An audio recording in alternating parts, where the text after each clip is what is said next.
À quel moment as-tu décidé de te lancer sur YouTube en parallèle de tes autres activités et pour quelles raisons? Moi, j'ai décidé de me lancer sur YouTube toute fin 2015 et je me suis lancé début 2016, le 1er janvier. Donc c'était il y a 4 ans, bientôt 5 ans. Putain, ça passe si vite quand on fait des vidéos, j'ai l'impression. Et pourquoi je faisais ça? C'était pas pour me lancer sur YouTube. En fait, le truc, c'est que moi, je suis sur scène depuis un peu plus de 10 ans et je voulais écrire mon nouveau spectacle. Et je suis très inspiré par Louis C.K. qui écrit un spectacle quasiment tous les ans, donc il crée de la matière, donc c'est hyper intéressant en termes de créativité. Et je m'étais dit, le mec qui fait une vidéo par jour pendant un an, il va se stimuler en créativité. Et après m'être dit ça, je me dis, bah, vas-y Fab, pourquoi toi tu le fais pas? T'as rien à perdre, il n'y a personne qui regardera tes vidéos de toute manière. Donc je me suis mis à faire ça pour me stimuler à l'écriture de mon nouveau spectacle. Et en parallèle, je m'étais dit que je gagnerais des skills en aisance vis-à-vis de la caméra parce que je venais de faire le JT de France 2 où j'étais catastrophique. C'est-à-dire je m'étais collé un petit peu au mood du présentateur du JT qui était un peu trop smooth. Donc je m'étais dit ça va me libérer aussi de l'œil froid de la caméra. Donc c'est pour ça que j'ai fait ça au départ. Et après j'ai compris un peu ce que c'était YouTube au bout d'1 ou 2 mois que je m'étais lancé. Tu vois, le principe des chaînes c'était pas si clair pour moi et j'ai commencé à prendre du plaisir et tout et à continuer à faire ça. Et après ça a pris malgré moi mais c'était pas un objectif quoi.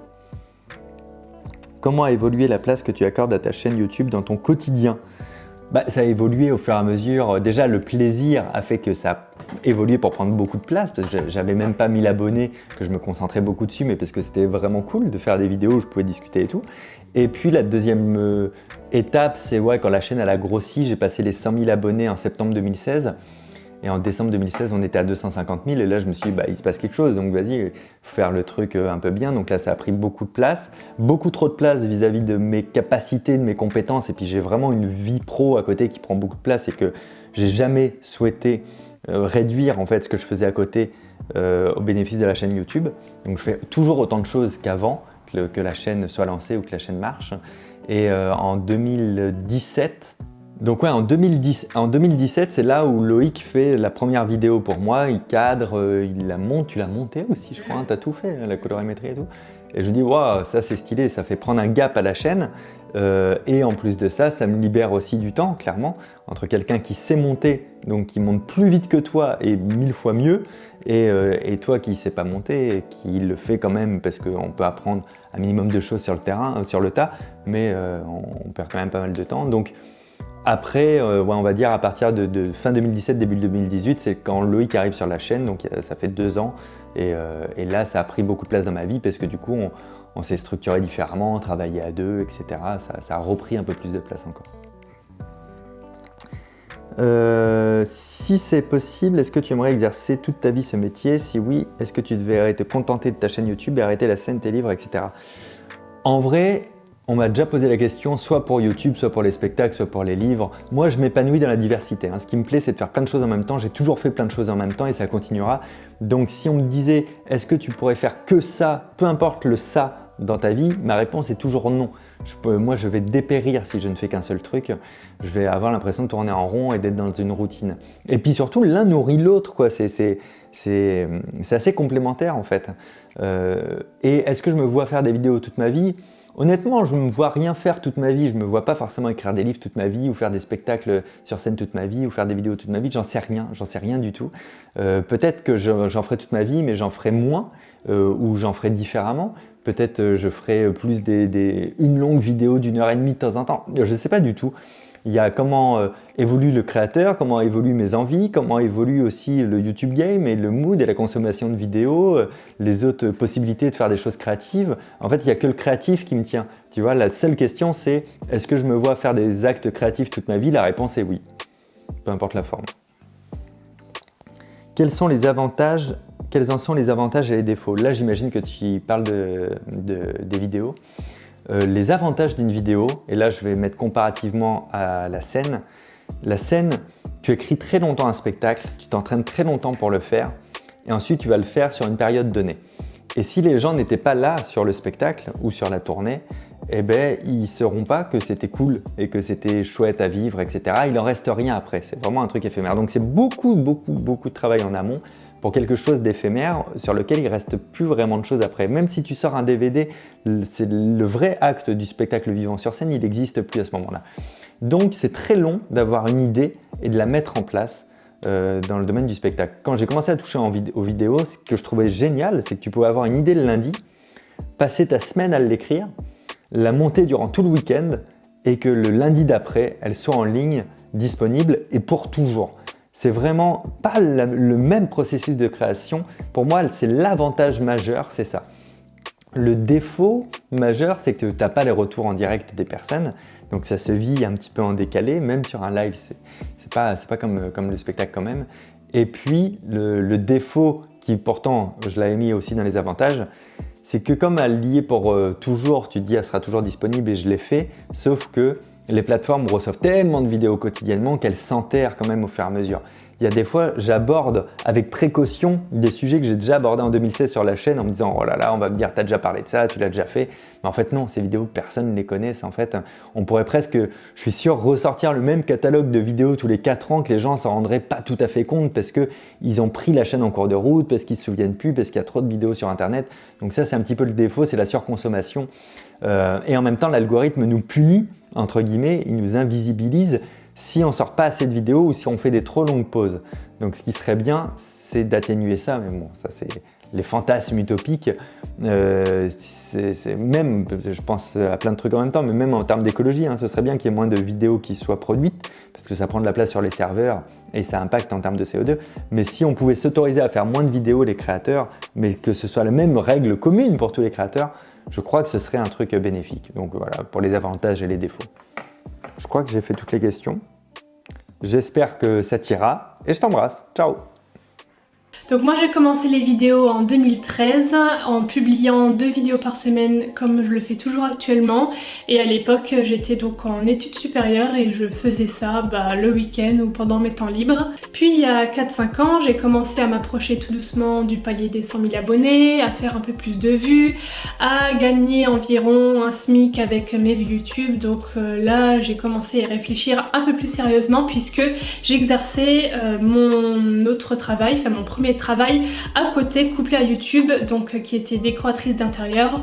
Donc je travaillais déjà de la maison. Donc au début c'était plutôt simple à gérer, mais c'est vrai que c'est quand même vite devenu compliqué de faire vraiment en fait les deux au max. Moi je suis vraiment tout ou rien, c'est-à-dire que j'ai du mal à faire les choses à moitié, surtout quand ça concerne un truc dans le pro en fait, c'est soit je fais rien ou alors je m'y consacre à fond. Je recevais de plus en plus de demandes de collabs intéressantes de la part des marques, mon salaire commençait à être égal voire supérieur à celui de décoratrice, donc je me suis dit s'il y a un moment pour me lancer à 100% là-dedans, c'est maintenant, c'est là que ça commence à décoller, il faut que j'en profite maintenant. Donc c'est ce que j'ai fait et j'ai décidé de m'y consacrer à 100%. Alors je peux comprendre d'un côté quand on regarde les choses de l'extérieur, parce qu'en fait il y a tellement de choses qu'on n'imagine pas quand on n'est pas dans le métier, de tout ce qui se passe en off en fait. Les gens, c'est vrai, enfin une certaine partie ont cette image en fait du créateur de contenu, du youtubeur qui filme des vidéos dans sa chambre et basta. Voilà, en gros. Alors qu'en fait c'est tellement plus, et surtout on est vraiment un mix de plusieurs métiers et souvent on a appris ça tout seul en autodidacte. On est réalisateur, on est monteur, on est acteur, on est comptable, secrétaire, qu'est-ce qu'on est d'autre, community manager, enfin en fait on a plusieurs casquettes et tout est mixé à la fois en fait dans ce métier. Et je pense que tout le monde ne pourrait pas faire ça parce que souvent quand je discute justement de tout ce côté-là un peu caché, plus en profondeur avec certaines personnes, on me dit ah ouais ok en fait je voyais pas ça comme ça et clairement je ne pourrais pas, je sais pas comment tu fais parce que voilà on a un rythme assez particulier quand même, un emploi du temps particulier où on ne calcule pas nos heures, mais comme c'est mélangé à une passion, en fait on réalise pas, mais clairement je pense que c'est pas fait pour tout le monde. Et ouais, on gère tout ça tout seul, surtout au début. Bien sûr au fur et à mesure ça se professionnalise. Maintenant par exemple moi je travaille avec un comptable et avec 2 agents qui m'aident sur toute la partie en fait communication avec les marques, les partenariats, les collabs, mais sinon en fait je garde quand même toute une grosse partie que je gère moi, parce que ça me fait kiffer, parce que c'est ma passion, le montage, je sais pas, faire des miniatures et tout, moi c'est des trucs que je kiffe faire. Donc pour l'instant je gère moi-même, mais peut-être qu'un jour je confierai la tâche à quelqu'un, je ne sais pas. Mais ouais, voilà, c'est clairement un métier. De toute façon, je pense que à partir du moment où on fait quelque chose, une activité, et qu'on gagne un salaire en retour, c'est un travail quoi. Donc ouais. Mais derrière ça, il y a plein de choses à gérer. Et c'est vrai que je pense que ces personnes qui disent ça n'ont juste pas conscience en fait de tout ce qu'il y a derrière. Alors oui et non, parce que je continue à produire mon contenu de la même façon que je le faisais à mes débuts en 2013. J'ai toujours le même rythme de publication, je parle toujours de ce qui me fait kiffer. Bien sûr, je me suis quand même diversifiée, enfin voilà, mais le fait que j'en fasse mon métier et que je puisse en vivre, ça n'a rien changé à ça. Mais après, bien sûr, il y a toute la partie professionnalisation de la chose. Au fur et à mesure qu'on gagne des abonnés, que notre communauté grandit, on essaye quand même d'avoir une image un peu plus pro. Ça va avec le matériel, on change de caméra, enfin voilà, ça c'est des choses qu'on fait au fur et à mesure pour toujours chercher à faire mieux entre guillemets. Mais ouais, sinon je vois trop rien d'autre en fait, ça n'a pas changé tant que ça en fait. Alors ça c'est une question assez difficile parce que je suis pas du genre à faire des plans aussi loin, parce que là toute la vie c'est quand même pas mal loin. Je pense que tant que ça me plaira et que ça marchera et que YouTube existera, je le ferai. Peu importe combien de temps, si c'est quelques années, ce sera quelques années, si c'est toute la vie, ce sera toute la vie. Mais admettons, si un jour YouTube ferme, si un jour ça ne marche plus, ou si tout simplement ça ne me plaît plus, ça me fait pas du tout peur en fait. Souvent, c'est vrai que les gens ils disent ouais, et si jamais YouTube s'arrête, qu'est-ce que tu fais? Enfin, en fait, moi ça me fait pas du tout peur parce que déjà, bon, j'ai quand même un premier métier au cas où que je peux toujours reprendre, donc la décoration d'intérieur. Mais je pense que déjà c'est des nouveaux métiers qui sont pas prêts de s'arrêter. Je pense que ça vient à peine de commencer tout ça, donc tout ce qui est réseaux sociaux, c'est des nouveaux métiers qui sont en pleine expansion, donc je pense que c'est pas prêt de s'arrêter. Peut-être que ça va se transformer en autre chose et dans ce cas-là je suivrai le mouvement si jamais ça me plaît toujours, ou sinon je pense que je divaguerai sur des métiers qui touchent en fait tout ça, puisque comme je l'ai dit tout à l'heure, youtubeur ou créateur de contenu ou influenceur, voilà, il y a plusieurs termes, même si je suis pas fan de celui-là. On a plusieurs casquettes, donc je peux très bien travailler dans le community management, en fait il y a plein de choses qui peuvent être possibles grâce à ce que j'ai pu apprendre avec tout ça. Donc non, ça me fait pas peur, et puis peut-être que je ferai ça toute ma vie, je ne sais pas. Alors je vais commencer par quelque chose qui concerne les deux. Selon moi, c'est un avantage mais c'est aussi un inconvénient, c'est le fait de travailler seul, d'être son propre patron et de gérer son temps tout seul. D'un côté, c'est un confort parce que on est notre propre patron, on se gère nous-mêmes nos horaires, donc si on a envie de ne rien faire de la journée et de se mettre à travailler toute la nuit, on peut le faire. Si le travail est fait et bien fait, ça ne dérange personne. Mais ça peut aussi être un gros inconvénient et ça peut être carrément anxiogène parce que on peut vite rentrer dans un certain engrenage où en fait on s'arrête jamais. Du fait que ce soit couplé à une passion, en fait on est toujours plongé dans la chose, dans les réseaux, dans tout ça, du fait qu'on utilise notre propre téléphone. Moi j'en ai qu'un, je sais qu'il y en a qui en utilisent deux pour séparer un peu le pro du perso, et pareil, mon ordinateur c'est mon perso mais aussi celui que j'utilise pour bosser, pour mes vidéos ou autres. Donc c'est vrai que j'ai beau prendre mon téléphone en tant que perso pour traîner sur les réseaux, je suis constamment en fait, il y a les notifications, il y a les messages, il y a les mails qui arrivent, donc je suis en fait constamment plongée dans ce monde-là sans m'en rendre compte en fait, puisque je suis là-dedans, je réponds, et en fait le temps passe et j'y passe des heures entières et en fait je me rends pas forcément compte. Le mélange entre vie pro et vie privée se fait constamment en fait. C'est pas... Après il faut juste apprendre à vivre avec. Enfin moi perso maintenant je sais juste vivre avec et puis ça me dérange plus. Autre chose liée au fait d'être seule, de bosser de chez soi, tout ça, c'est que, alors oui, on a plein de collègues, j'ai des gens avec qui je m'entends très bien, des autres créateurs de contenu qui sont limite devenus des amis, tout ça, mais c'est vrai que ça reste très virtuel, du fait qu'on est un peu tous dispersés aux quatre coins de la France, on se voit pas souvent malheureusement, et c'est vrai que voilà, on voit pas des collègues tous les jours comme dans une autre boîte classique, qui fait que bizarrement on peut se sentir seul, même si on est hyper entouré, on a des milliers de messages chaque jour de la part de nos abonnés, alors très gentils et tout, mais ça reste du virtuel et au final on est quand même tout seul devant notre bureau, donc ouais, je trouve que c'est quand même un petit point négatif. Et le dernier inconvénient, je dirais, du fait d'être son propre patron, se gérer soi-même, c'est que on peut que compter sur nous-mêmes et du coup on se met souvent une grosse pression sur tout ça. YouTube, c'est un monde assez cruel, enfin les réseaux sociaux en général, du fait de l'algorithme qui change tous les 15 du mois et que on sait jamais comment nos vidéos vont être recommandées, pas recommandées, voilà, les chiffres qu'on voit constamment et c'est vrai que ça peut nous mettre la pression, ça peut être anxiogène de toujours voir nos stats partout.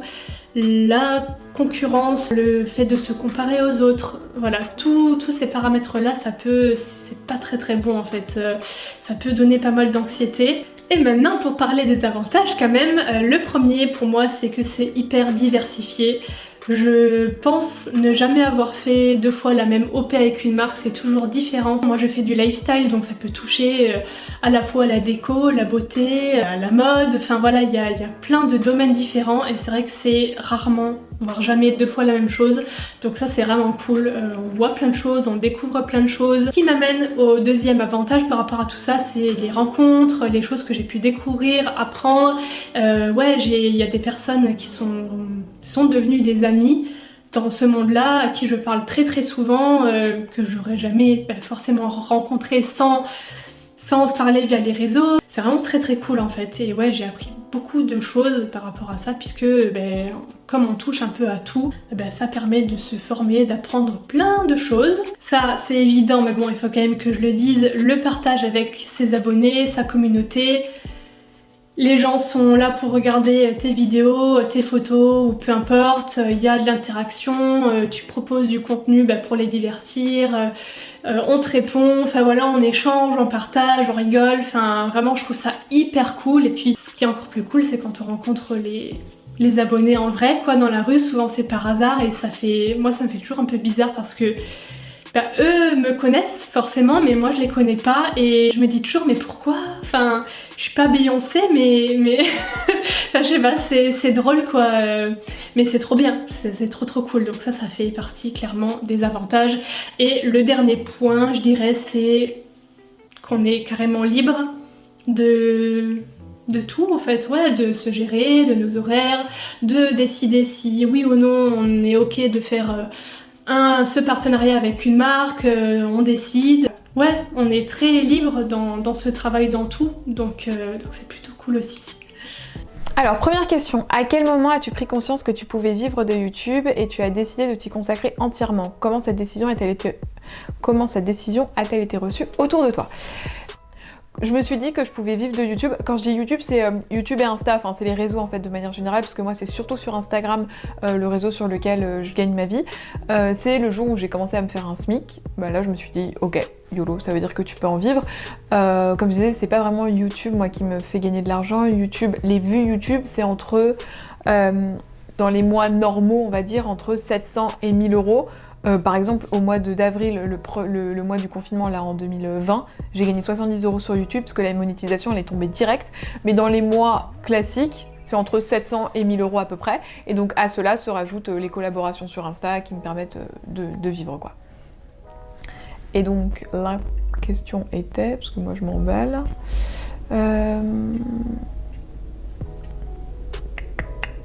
comment cette décision a-t-elle été reçue autour de toi? En fait, autour de moi, donc je pense qu'on parle de ma famille surtout. Mes potes, ils m'ont toujours soutenue dans ce que je faisais. Ma famille aussi, en fait. Ma famille, ils ont toujours été habitués à ce que je fasse des trucs un peu particuliers parce que moi, j'ai un parcours qui est assez atypique. J'ai commencé la radio très tôt, j'ai bossé dans les médias, un peu en télé et tout. Et donc, en fait, c'était dans la continuité, quoi. Depuis que je suis petite, ils savent que de toute façon, je vais pas faire un métier entre guillemets conventionnel. Donc, ils m'ont dit, YOLO, hein, tant que t'es heureuse. Si la seule prérogative qu'avaient mes parents quand même pour me laisser faire ça, c'était valide quand même un diplôme pour qu'au cas où, si un jour t'as besoin de te retourner, t'as un diplôme. Donc voilà, j'ai une licence en com que je peux valoriser avec mon expérience. Et puis si jamais un jour j'ai envie de faire un master, je ferai 2 ans d'études de plus et puis je ferai un master 1 et un master 2 quoi. And with Est-ce que cela a changé ta manière d'aborder tes vidéos et ton contenu sur les réseaux sociaux? Je pense que ce serait hypocrite de dire que ça n'influence pas, parce que forcément, je le remarque même, quand je fais des collaborations avec des marques, notamment sur Instagram, je dis n'importe quoi, si je suis payée par... qu'est-ce que j'ai là sous la main? J'ai rien sous la main. Si je suis payée par L'Oréal pour faire la promo d'une palette de maquillage, je vais essayer de faire une story, tu vois, hyper quali et tout, un peu jolie, parce que forcément il y a une marque derrière. Donc c'est même pas la raison d'être payée, c'est juste le truc de t'as envie de faire un truc propre pour la marque. Et c'est vrai que parfois je vais parler en 2 speed d'un produit dans ma salle de bain où je suis pas payée mais j'en parle vite fait et juste parce que j'ai envie de partager à mes abonnés comme ça et je prends pas forcément le temps de faire un truc hyper joli. Mais sinon dans ma façon de parler et de consommer les produits qui est collaboration ou pas, le fait que je sois payée, ça a toujours été... j'ai toujours mis un point d'honneur là-dessus, que ça ne devait pas influencer mon avis et ça ne l'a jamais fait. Parce que comme j'ai la chance d'être sur les réseaux depuis quand même un petit moment, même si j'ai pas une communauté de genre 2 millions ou 3 millions d'abonnés, j'ai vraiment la chance de collaborer avec plusieurs marques, ce qui me permet de choisir les collabs avec lesquels... de choisir les collabs que j'ai envie de faire et donc du coup de vraiment être hyper libre dans mon contenu quoi. En fonction des réseaux sociaux, dans lesquels te sens-tu le plus épanoui dans ce que tu fais? Je sais, en fait, pour le coup, cette question, je sais pas trop y répondre parce que vraiment, que ce soit YouTube ou Instagram, c'est vraiment, il y a le blog aussi, mais YouTube et Insta, c'est vraiment les 2 plateformes sur lesquelles je suis le plus régulière. C'est vraiment 2 contenus qui sont hyper différents. Insta, c'est vraiment l'instantané, le côté où je peux grave échanger avec ma communauté ou en story, je raconte ma life tous les jours. J'ai vraiment l'impression que mes stories, c'est un peu une conversation WhatsApp avec mes copines et mes copains, quoi. Donc vraiment, c'est hyper chill et j'adore ce côté-là de l'instantanéité que j'essaie vraiment de garder sur Instagram. Bien que parfois, forcément, il y a des trucs qui soient prévus en amont quand il y a des collabs avec les marques où on nous demande des previews, donc des stories qui sont préenregistrées, etc. Mais j'essaie vraiment de garder cette authenticité et de parler, ouais, comme si je parlais à mes copines, quoi. Et sur YouTube, j'adore parce que je peux faire mes interviews, donc toute la partie prod qui, moi, me plaît beaucoup avec l'animation. Donc en fait, c'est vraiment 2 plateformes très différentes. Insta, on va dire que c'est plus le lien direct avec mes abonnés. YouTube, c'est plus ma vitrine, le côté pro, quoi. C'est bon le micro.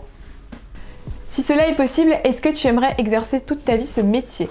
Alors je sais pas, quand tu dis ce métier, est-ce que c'est le métier de youtubeur, créateur de contenu? Si c'est la question, non. En fait, je pense qu'on peut avoir une relation saine avec YouTube, les réseaux sociaux et compagnie, donc Instagram, machin, qu'à partir du moment où on considère que ce n'est pas une fin, mais un moyen pour arriver à d'autres objectifs. Aujourd'hui, moi, je me sers de mes réseaux sociaux, YouTube et Instagram, pour continuer à faire ce que j'aime faire, qui est l'animation, notamment avec ma chaîne YouTube, où j'anime en fait mon format, le Click d'Alix, qui est un format d'interview. Parce que moi, comme je disais au début, j'ai une formation d'animation, radio, etc. Et j'ai vraiment envie de retourner là-dedans. Et en fait, le média web aujourd'hui me permet de développer mes skills en prod et en animation pour montrer en fait ce que je sais faire. Donc c'est vraiment comme ça que je le vois. Et je trouve que c'est sain quand voilà, on se dit pas que notre vie c'est YouTube. Parce que sinon après, je pense que ça peut nous matrixer. Je pense. Quels en sont les principaux avantages et les défauts? Les principaux avantages, c'est la communauté. Vraiment, c'est un truc que chaque jour, je me dis j'ai trop de chance parce que sur Insta, je pose une question, il y a toujours des gens qui peuvent me répondre, qui connaissent, qui machin et tout, et puis t'as un petit coup de mou, t'ouvres tes messages, il y a que du love. Bon, parfois, il y a 2-3 trolls, ça, allez, c'est un défaut, mais en vrai, par rapport à la quantité d'amour qui émane des réseaux, en tout cas sur mes réseaux, et j'ai cette chance-là, c'est vraiment minime, donc ça c'est trop chouette. C'est trop chouette d'être son propre patron, de pouvoir décider avec qui on travaille, d'être très libre dans sa création de contenu. Et les défauts, ça va plus être la haine, la haine sur les réseaux. C'est vrai que, en tout cas, moi je m'y habitue pas et j'ai pas envie de m'y habituer et j'ai pas envie de me prendre des insultes. Alors bien sûr, il y a des critiques qui sont constructives et que là, même si parfois c'est un peu dur, je les prends et c'est normal. Mais la haine pure, gratuite, ça passe pas. C'est le seul truc que je dirais négatif. Après, l'ambiance et tout, moi j'ai toujours vu une bonne ambiance dans le YouTube Game parce qu'en fait, comme je suis pas vraiment... j'ai toute ma vie en dehors en fait, donc... dans YouTube, j'ai mes copines et j'ai pas du tout de drama, d'histoire, donc ça, je le vis plutôt bien. Comment vous avez commencé à travailler ensemble? Comment et à quel moment tu t'es dit j'ai peut-être besoin d'un producteur, de quelqu'un qui gère un peu tout ça quoi? En fait, vu la nature de ce que je fais depuis longtemps, ça nécessite forcément une production exécutive. C'est pas des vidéos, je pouvais me mettre dans ma chambre, poser un trépied et puis me filmer. C'était vraiment des vidéos où il y avait quand même besoin d'organiser des tournages, tu vois. Une caméra cachée, c'est pas mal de contraintes de production entre le nombre de cadreurs à cacher, le matériel, les caméras, les GoPro, etc. L'organisation du tournage. C'est pas une fiction avec 40 comédiens, mais il y a quand même une part d'organisation à mettre en place. Puis surtout, ce vers quoi on allait plus tard, c'est que c'est devenu de plus en plus lourd à mettre en place en production. Et évidemment, Dave, c'était évident pour moi parce que de faire appel à lui, parce qu'on s'est connus à l'époque de Studio Bagel. Ouais, j'étais assistant de prod à Studio Bagel en fait. Et c'était au tout début de la création sur YouTube. Tu sais, c'est vraiment l'époque, faut se remettre, c'était en 2012. On n'était pas du tout dans ce truc de se dire maintenant on peut faire beaucoup d'argent sur internet, il peut y avoir une grosse équipe.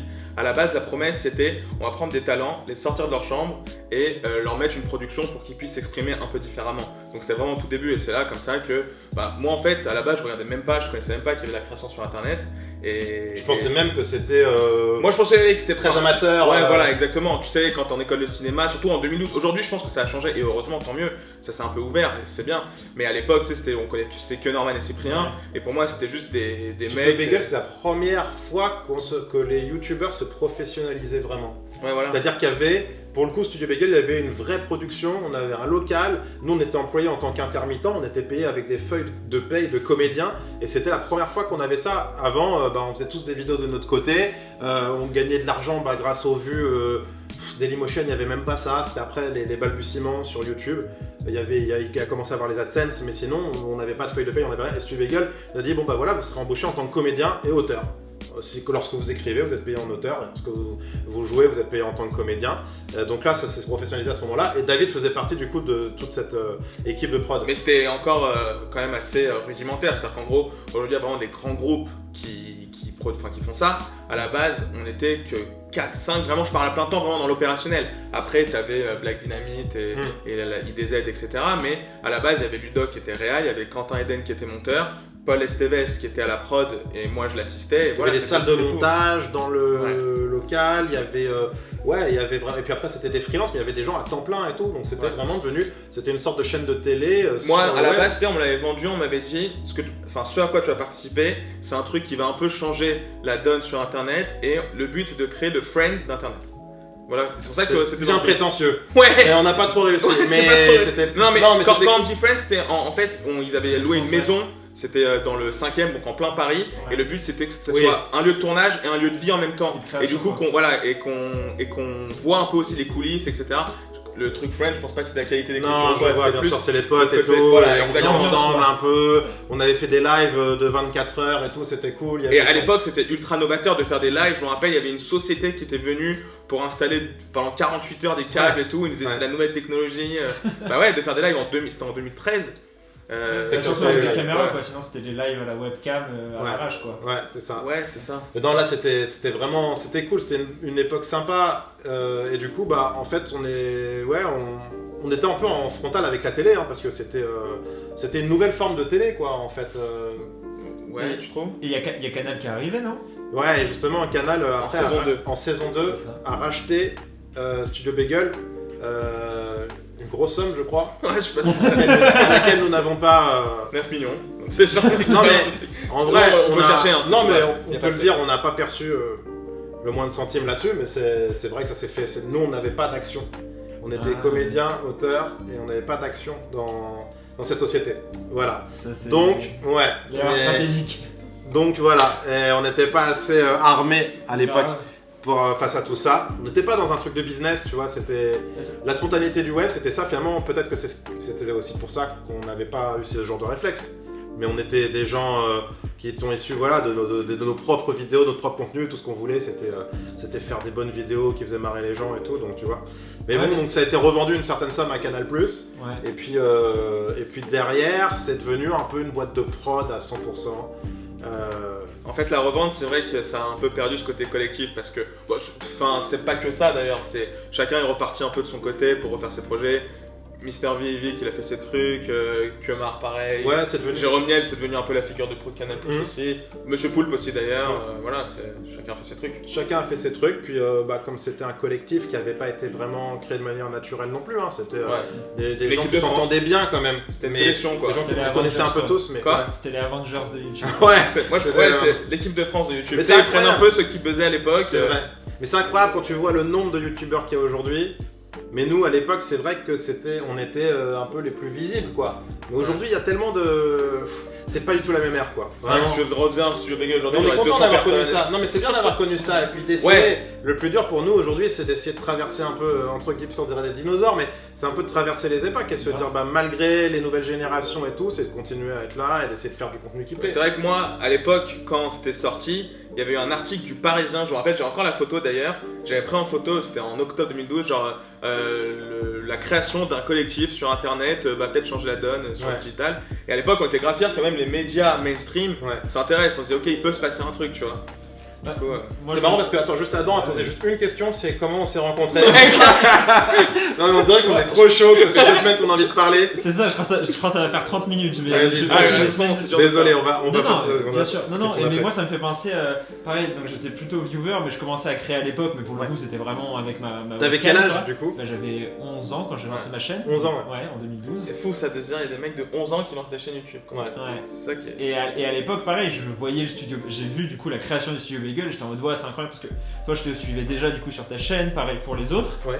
Et c'était fou, et ça paraissait un truc immense, et pareil, au même moment il y avait eu le Zapping Amazing. Oui, exact. Et ça pareil, moi je trouve que ça a fait un truc un peu où ils sont allés au Grand Rex, je suis allé, c'était plein à craquer. Ah, t'y étais? Ouais, et non mais surtout ça a été retransmis à la télé. Ah, j'ai vu la photo je crois. Ah oui, je l'avais mise sur Instagram il y a pas longtemps. Une photo de lui enfant. C'est vrai? Ah, vous Zapping Amazing? C'est excellent. Et donc, et ouais, c'est fou. Et donc vous avez connu un peu du coup le début de la professionnalisation. Et à quel moment vous vous êtes dit, bon, le studio Bagel, on n'a pas touché de part sur le rachat. Maintenant, t'as compris le lien que vous avez fait. Bon, maintenant faut qu'on fasse nos trucs de l'autre côté quoi. En fait, non, c'est pas de là que ça a découlé le fait que ça soit un peu démantelé comme ça. Mais du coup, non, de base. Une exclu, mais tu sais, genre c'est un peu les. T'as une exclu. Non, mais en vrai, je crois qu'il y a quelques articles qui en parlaient, pas beaucoup. Après, voilà. Non, pas sur le montant, mais faire le lien cause à effet. Bon, après, c'est toi qui l'as fait, hein, mais entre le démantèlement et le fait que personne n'a rien touché. Et je crois qu'il y a vraiment un lien de cause à effet. Indirect. En fait, ça. Déjà avant, ça commençait à se déliter un peu. En fait, c'est vrai qu'on on a eu le sentiment d'être dépossédé de ce qu'on avait créé. C'est ça. Donc, c'était d'abord artistique et ensuite financier. Évidemment que Lorenzo Benedetti qui avait été à l'origine. Non, vas-y, tu s'enfonces de plus en plus. Vas-y, reprends. Évidemment que Lorenzo Benedetti qui avait été à l'origine du studio Bagel qui nous avait rassemblés et tout, faisait partie aussi de cette aventure-là. Mais nous, on a eu l'impression effectivement d'avoir créé des vidéos et puis d'avoir perdu un petit peu tout ça parce que mais au-delà de l'argent, c'est surtout que c'est devenu une boîte de prod.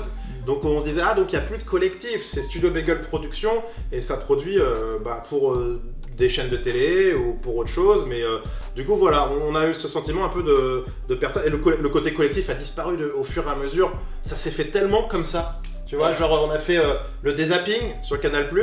On était content de faire ça en plus, mais c'est vrai que déjà on était au service d'une chaîne de télé. Comme quoi finalement c'est difficile que ce soit compatible la télé et internet, tu vois. Pour moi la vraie grosse différence, parce que en fait moi je parle pour mon expérience personnelle, j'étais qu'en saison 1 donc après je me suis un peu éloigné, mais du coup sur la saison 1 en tout cas, et quand j'ai remarqué après avec la suite, c'est que sur la saison 1, c'était chacun avait son propre concept. Greg il avait Benki, Ludovic il avait les micro-trolls, Kemar il avait Blanco. Chacun avait amené un peu ce qu'il savait faire et ce qui faisait son... Tu vois, Jérôme et Tuto aussi, ce qui faisait sa spécificité. Ouais, c'est vrai. En saison 2, c'est parti sur des très gros sketchs avec le soutien de Canal+, des très beaux sketchs, je dis pas le contraire. Mais du coup, ça a un peu vidé la substance de ce que chacun savait faire en fait, tu vois. C'est qu'en gros, tu vois, Greg il venait en tant que Grégory Guillotin, jouer, bon voilà, il le faisait bien, il faisait le taf, mais ça lui ressemblait moins, et pareil pour les autres, tu vois. Il y avait moins d'attachement du public à ce qu'on faisait, très clairement. Moi j'aimais bien la première saison effectivement parce que chacun avait son truc. Et après c'était plus des sketchs impersonnels, où on pouvait nous interchanger, et puis c'était plus au service d'une belle réalisation. Moi je trouve que c'est devenu plus... Je disais souvent à Ludoc pour le charrier, je lui disais, Studio Bagel c'est ta bande démo en fait. Parce que c'est vrai que ça devenait des super vidéos, c'était super beau, c'était machin. Il y avait vraiment une belle équipe technique qui bossait derrière, mais nous-mêmes, moi je trouvais moins d'intérêt dans les sketchs qu'on faisait. Moi je prenais moins de plaisir, je trouvais ça moins marrant, et puis voilà, et je pense qu'il y a eu C'était pas ton humour aussi, je pense. Et puis je pense que chacun a commencé à sentir ça, et puis se dire bon bah, tu sais, on avait l'impression de venir un peu faire le taf, et puis de repartir, il n'y avait plus ce truc qu'on portait. Moi quand je faisais Benguy cherche l'amour, je donnais à 1000%, je pouvais bosser, même comme je bosse sur nos vidéos aujourd'hui, c'est-à-dire pendant 3 mois dans l'ombre pour faire le truc, c'était vraiment quelque chose que je portais haut, tu vois, et c'était ça qui était bien. Et puis voilà, du coup, tout ça pour dire que alors, ce qui s'est passé, c'est que j'étais longtemps en Benguy et je sortais pas de mon personnage, même si c'était ce que j'avais voulu faire et que je trouvais que c'était vraiment, j'étais fier de ça, de me dire les gens, quand je les croisais dans la rue, ils me disaient waouh, mais t'es normal en fait. Ah oui. C'est un peu bizarre parce que bon, on imagine bien qu'il n'y a pas des reportages comme ça sur un Moi je croyais que c'était bizarre aussi. Ouais, mais bizarre, mais tu te disais pas, il y a une équipe de télé qui fait un reportage sur un handicapé et qui rigole. En vrai, au tout début, moi quand j'ai découvert ton personnage, c'était un truc dans ta chambre et je me disais le mec il est ouf. Mais c'est vrai parce qu'en vrai, bon après tu te dis, quand t'as joué et tout, tu te dis bon il est quand même un peu structuré, s'il peut jouer pour des gros trucs comme ça. Quand t'analyses mais quand t'es youtubeur, tu te dis ouais mais tu sais j'avais un peu la naïveté de se dire c'est un mec, il se filme et du coup il a un truc. Ouais. Tu sais, il y a des mecs qui sont un peu qui a une sorte de maladie, mais. Il y a des gens qui ont pitié et qui. Oui. qui l'aident. Mais bien moi, sûr, non, mais mais bien attends, sûr. mais moi, comme je t'ai dit, j'avais 11 ans. Ouais. Et effectivement, Ouais, j'ai eu cette période où je me disais. Mais est-ce que le mec est vraiment bizarre et il n'y a pas genre juste 2-3 potes à lui qui l'ont pris un peu en pitié, du coup, le film Mais dans ses conneries quoi. Mais tu vois, ça me tue que tu me dises ça, en vrai, parce que c'est génial. Bah oui, J'ai ouais. tellement toujours. En fait, c'était un gros prank, Benguy. C'était un prank qui durait. Ça s'arrêtait Non, pas. mais c'était un prank qui durait. J'adore moi cette ambiguïté-là, c'est ça qui m'a donné envie de faire de la caméra cachée, c'est de cultiver le doute.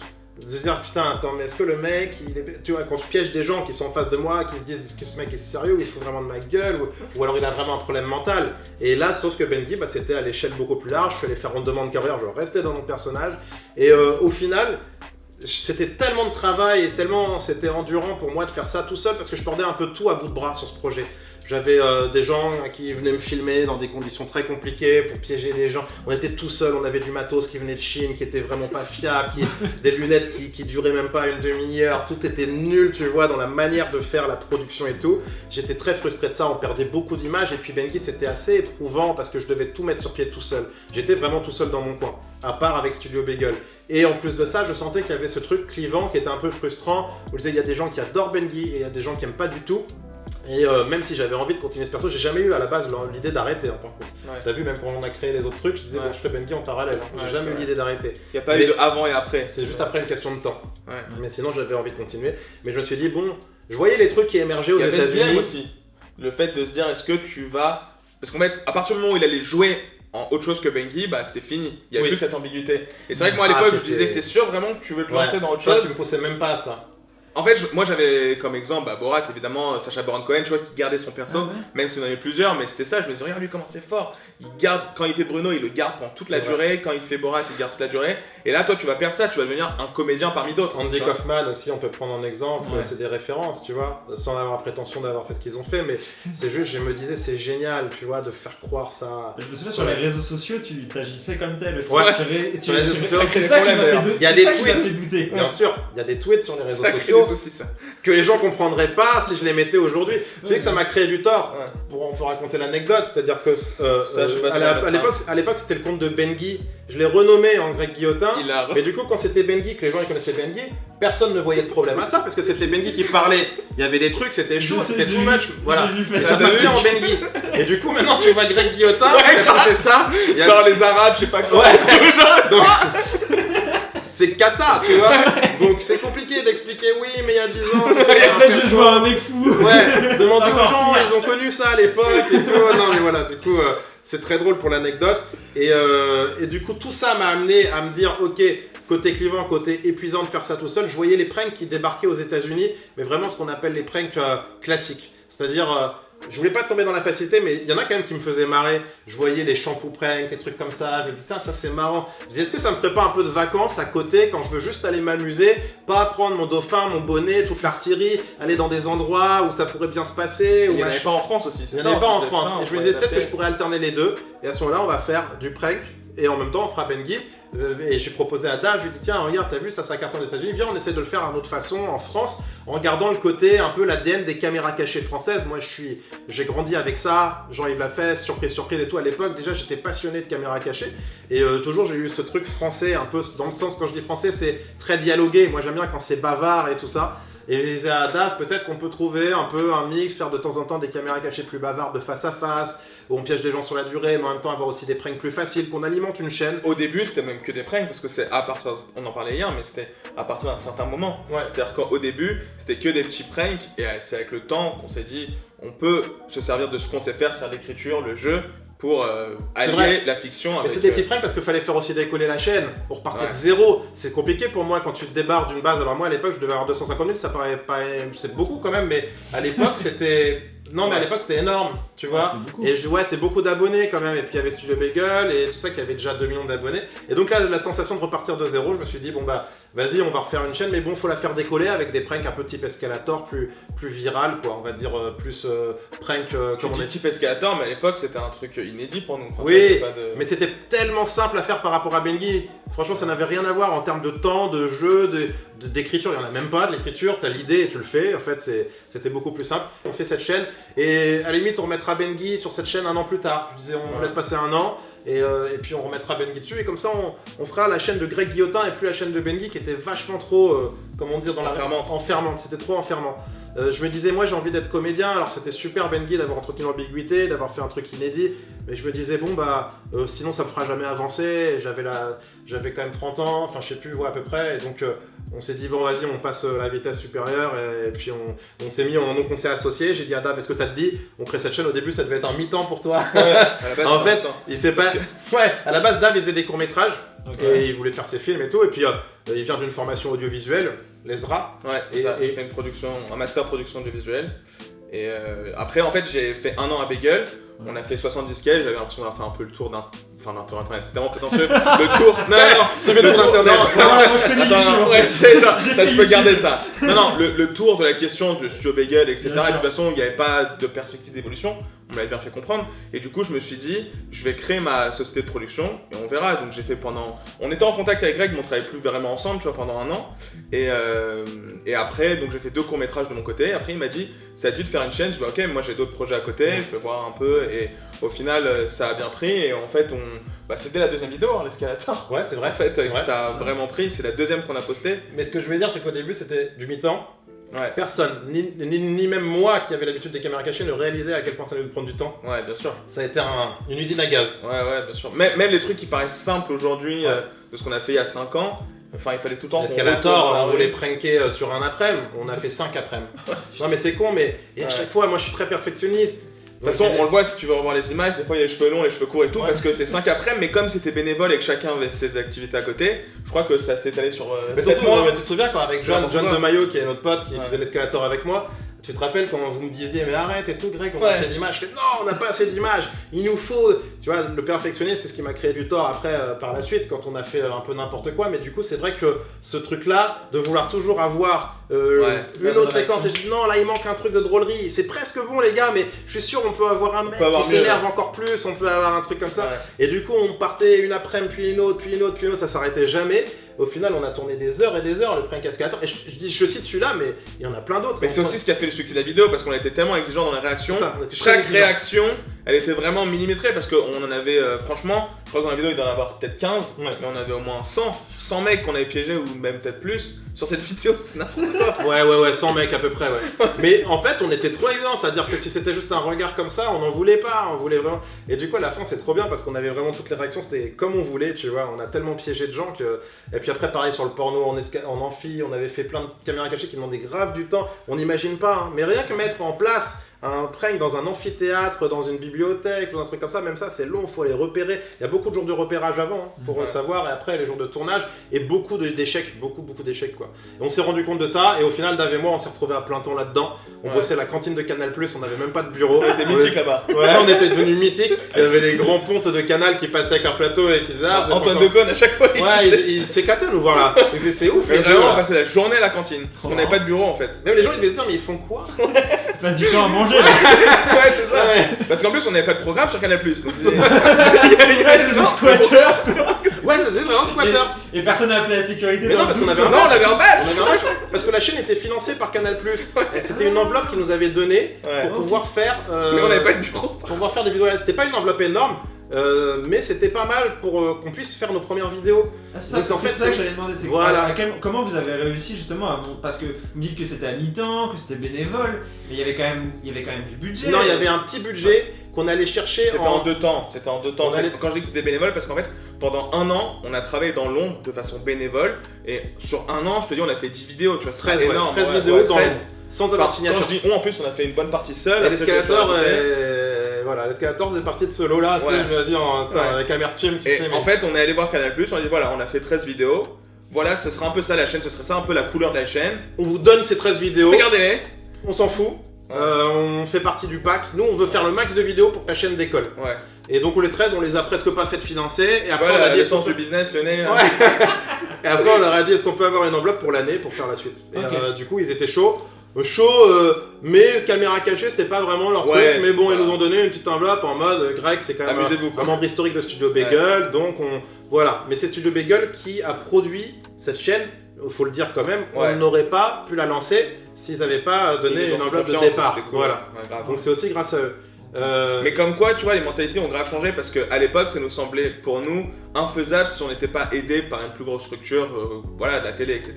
Aujourd'hui, un jeune il se lance sur YouTube et il voit ce que ça donne, tu vois. C'est vrai. Et nous, on n'a pas eu ce courage de se dire, postons la vidéo et on voit ce qui se passe. Ouais, on et tu aurait vois, pu. si on avait posté juste On l'escalator, aurait grave pu mettre l'escalator, mais on n'avait pas confiance en nous, je on crois. se tu disait, vois. on va griller notre cartouche en fait. Alors que on avait une façon de penser un peu plus à l'ancienne, c'est-à-dire qu'en gros, tu fais un projet et tu vas le vendre. On aurait trop pu en fait, on aurait dû s'autofinancer. Clairement. Mais on n'avait pas, voilà, on se disait c'est trop quitte au double en fait. Ça se trouve, ça marchera pas du tout, donc on s'est dit vas-y. Je me rappelle au début, tu sais, tu relativisais pour me faire rester. Il me disait, t'inquiète, Dave, ça va peut-être commencer doucement. Faut pas qu'on ait en tête les chiffres de Bagel. Là, c'est autre chose. On redémarre à 0. C'est vrai, quand tu je dis ça disais. Si on a 200 000 au bout d'un an, ça Ah ouais, mais je disais c'est surtout bien les gars, et tout, vous savez, on va faire 10 000 vues hein, sur les premiers. Ouais, c'est ça. Parce que moi, Benguy, c'est une autre communauté, ils vont pas forcément regarder. Putain, l'escalator. Ouais, après, l'escalator, on voulait faire Ah. une vidéo, ça fait 300 millions de vues. On a fait 50 000 abonnés direct, on était trop contents. Ah ouais, 50 ça 000. avait cartonné direct, Ouais, moi, je c'est me souviens. cartonné direct. On avait, Du lancement et tout. on Après, avait c'était- tellement peur que Après, ça c'était marche pas. efficace. Vous aviez, Oui, vous bah aviez oui. une super Ouais, mais charte tu- graphique. Vous aviez une charte graphique. Petit logo et tout, Ouais, ouais, c'est ça. un jingle. Quoi Un jingle Oui, et. c'est ça, ouais, c'est ça. un jingle, vous aviez les trucs viraux Ouais. donc, qui cartonnaient à l'époque et qui n'étaient pas encore en France, donc Ouais. en même temps c'est sûr. On Et s'est derrière- fait dépouiller à l'époque, tu parles de viralité. Là où j'ai mais pris la on mesure, s'est c'est fait que- dépouiller nos vues, hein. Parce que nous, Ouais. on a fait aujourd'hui 15 millions, je crois, sur YouTube, c'est vachement bien. Mais si tu veux, la vidéo, on s'était amusé à compter 300 une fois, elle a millions. fait environ Ouais. 300 millions de vues. Mais c'est pas chez nous. Ouais, on s'est fait sur- dépouiller. sur Sur Facebook, Facebook, ouais. notamment à l'époque. Genre Facebook. 50 Cent, il avait posté, tu te rappelles la Ouais, page 50 Cent, il a 50 Cent, ouais. Et Snoop Dogg aussi. La Je cross crois- postée. Ouais, c'est ça. Incroyable. Ouais. Mais pas chez nous. C'était cross-posté d'une autre page. Une Et Ilad et tout. Les trucs Donc nous, comme on ça. avait un peu le ça. On se dit putain, 300 millions de vues. Et, Là où j'ai pris conscience, c'est que quand on l'a posté, moi j'étais à l'étranger et dans le taxi regardait la vidéo. Mais Je non. disais, what, Ouais. c'est ouf. Et là je me disais, c'est vraiment, ça commence à nous dépasser alors que nous on était entre guillemets nouveaux, tu vois, sur ce game-là, on revenait. Et là, Greg, on s'appelle, là je suis là-bas, il y a un mec qui regarde, il parle même pas français et tout. Non, Et c'était regarde ça. génial. Enfin, mais bon, voilà un peu ce truc grisant de se dire. Donc en fait, on récolte un peu les miettes. Et Facebook, c'était destructeur à l'époque. Hein. Ah Franchement, il ouais. n'y avait aucun contrôle. On pouvait écrire à Facebook, ils s'en foutaient.